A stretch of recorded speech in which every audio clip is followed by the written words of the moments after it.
l'occasion qui m'est donnée pour dire les choses telles qu'elles se présentent ici dans le Morbihan.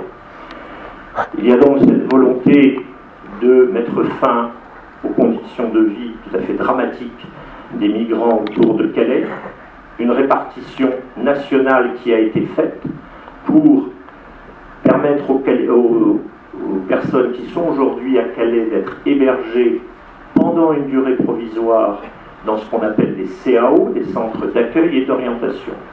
La répartition régionale donne à la Bretagne, aux 4 départements bretons, la charge d'accueillir 600 personnes.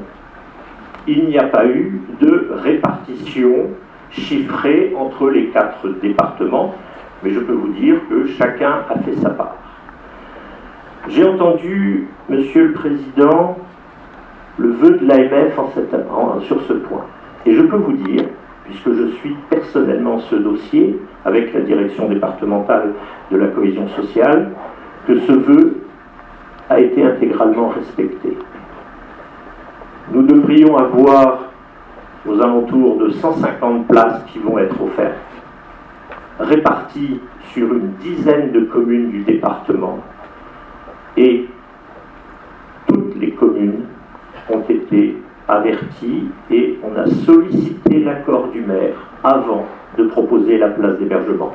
Il n'y a pas une seule implantation dans le département qui n'ait pas été faite ou qui va à se faire, puisque tout ça reste à mettre en œuvre dans les semaines qui viennent, qui ne soit faite sans l'accord du maire.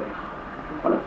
Je m'y suis engagé personnellement et je sais, je les ai vus tout à l'heure dans la salle, il y a quelques communes concernées et elles savent évidemment que ce que je dis est exact.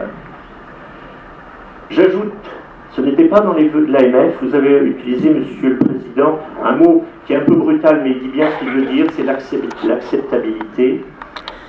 Moi j'ai rajouté un autre critère et on s'est attaché à le mettre en œuvre, de ne pas faire des centres de trop grande ampleur, c'est-à-dire d'avoir plutôt des centres compris entre une dizaine et une vingtaine d'unités, justement pour favoriser, je dirais, les conditions d'accessibilité des migrants.